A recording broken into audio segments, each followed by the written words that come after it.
Dallas was never a great city, but it was ours. Are you with me? Always. Until Hilda Vanderkoy took it from us. This is how she keeps control. They call it the calling. They're all gonna watch and cheer. We saw the movie last night. As Jody said earlier, it ticked all of our boxes. We love blood, we love action, we love crazy, nuts things. But knowing what you two guys have done in the past, the redeeming love, I am. It's just all the next those. chapter. Come on. Sure. I mean, it's a nice trilogy, you know, like the. I mean, you Cornetto know, trilogy, you had all the sex and the romance, and now it's time to get real. The one is a faith-based period drama. The other one is like a really intense true crime detective story. How did you choose your next project to be this zany, off-the-wall action epic? Unique action epic. The truth? Yeah. Is so Redeeming Love, as proud as we are of it. I mean, we love that movie. It's beautiful. It scores 95% on Rotten Tomatoes with the audience still. It wasn't ours. We inherited it very late into the game. It's a long story, but we were exiting a project with another studio that just they weren't meeting the CPs we had. The money was coming back. We wanted an entry into Hollywood because as South Africans, to become, you know, a legitimate Hollywood producer, you have to work with the crowd. Mm-hmm. And this project, it you know, in terms of Redeeming Love, it represented that platform. We had an amazing director who had never done, you know, that kind of movie before. I mean, he had done Triple X and I Am Number 4 and all these crazy movies, and he was doing this, and we got through it, and we learned a ton, and the Hollywood doors were opened. But as soon as we were done with Redeeming Love, we literally sat down and said, okay, we cannot be labeled that we're going to be this type of genre movie. Yeah. We need to do something cray-cray, fast. Yeah. And I think about 2-3 weeks later, Sam and Roy found us with Boy Kills World. And I mean, I'm sure you guys have seen the short on YouTube. Yes.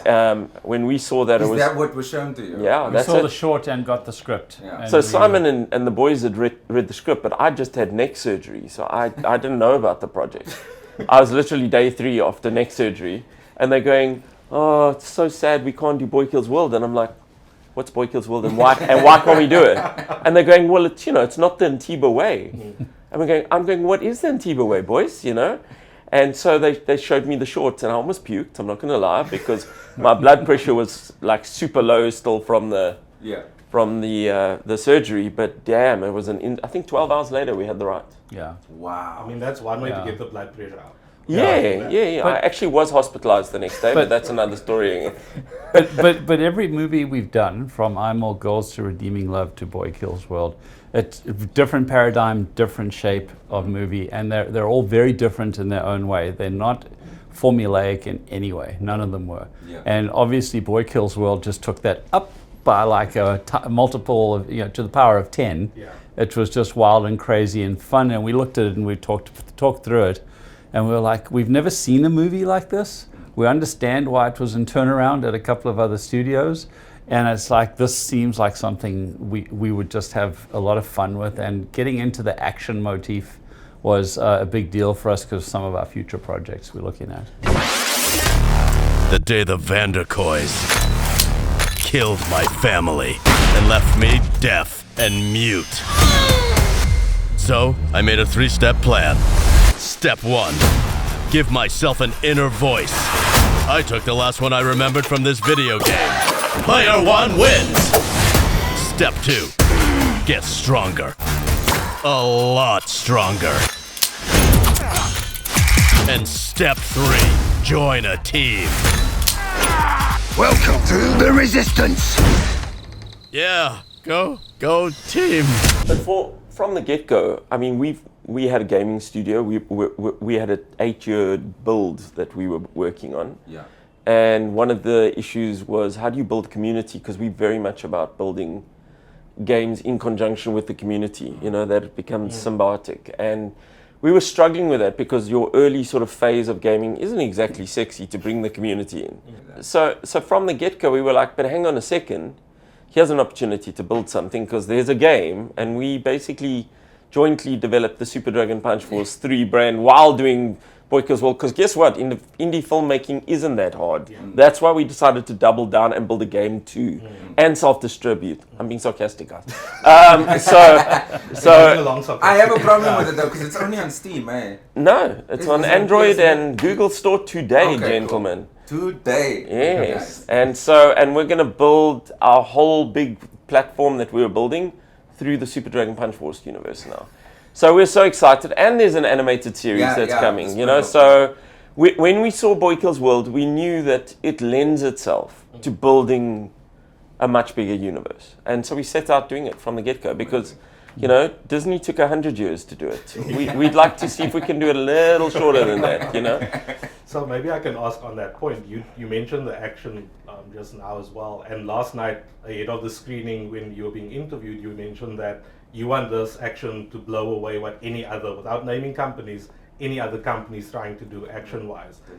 How much of a driver was that for you guys? And you spoke about future action projects. No, it was absolutely. I mean, that's why we got Dave from the get-go. So Dave literally is that guy that left school and wandered through Southeast Asia, finding gurus and masters and what have you, and learned all these different fighting techniques. And so, you know, we had him come and do that.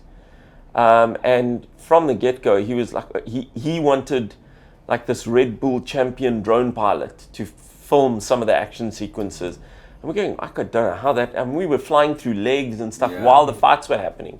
But the action mattered. And for the record, I didn't reference that we won a beat. I'm saying one of the critics said we did create action that Marvel dreams about. Those were their words, you know. But to be fair, it wasn't our intention to go and beat someone. It was our intention to create something that was unique to us that people would want more of. And hopefully we've created that. And part of our due diligence was when we met with David, we're like, who's going to actually create these action sequences? So we had a fairly long interview with Moritz and with David early on to understand their vision, right? And David has done a lot of stunt coordinating on a lot of big movies and stuff, and really we challenged him. And he wanted to. We didn't have to challenge him. This is why they actually wrote the script. He goes, there's so many action sequences I want to do that the studios won't let me do. And he goes, I kind of, and he was very secretive. Like, so we did a lot of previs on our action. He was like, all the stunt guys, you can't share this, you can't show this to anybody. Like, you know, we were trying to keep all the sequences under wraps until you see the movie, because for David, they're signature scenes for him. Insert crazy action montage. You fall in love, sing is caving in. You've never been so nuts about a guy you wanna left. Now comes the hard part. You cross your heart and hope to die.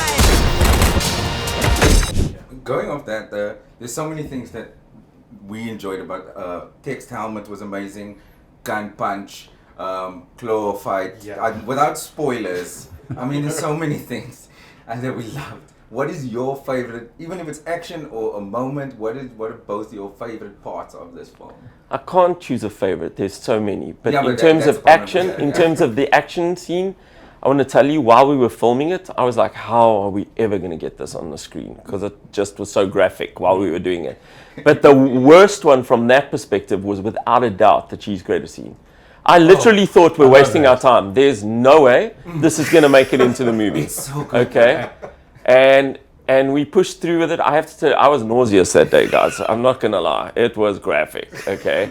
The way it's edited is soft and pretty.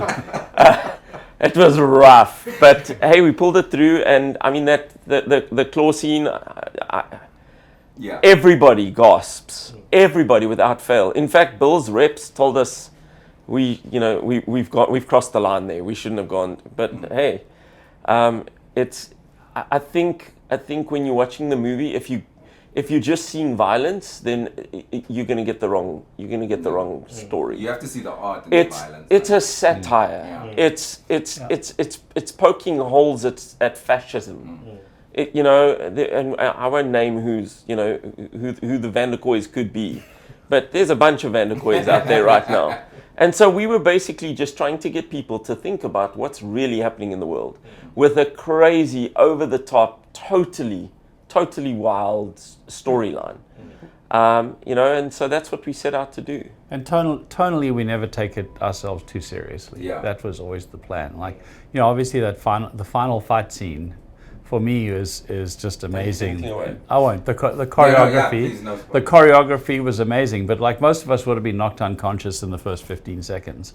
You know, it's like, but it goes on, and like you realize It's the that Iron it's Man the of whole. boss fights. Yeah, Yeah, really it is. And It is. also, Golden Toe Jam was also one of my favorites. Oh, that was one of the moments we sweat so hard. And we're not giving So- that up either. No So spoilers. that but- was, but you know, credit to Mr. Mustafa. He came up with a few of those lines himself, and every time he'd throw in a few more, and then you know you're supposed to be quiet on set, but you'd hear these little snickers all around the set. You know, when you heard a new line. We It was didn't know pretty what he good. was going to say. So tramp stamp skid mark was the other one. Amazing. Well, congratulations on the film. We are rooting for it all the way because we loved it. Thank you so Thank much you. for your time. No, we're excited for the release, hoping for big things for both your studio, the production company, and for this film. Yeah. Thank you. Brilliant. Amazing. Thank you, chaps. Thank you very Thanks much. so much. Oh my God, no! I have information. I'm gonna help you. Stop! Probably wasn't gonna help us. Definitely sounded like he was gonna help us.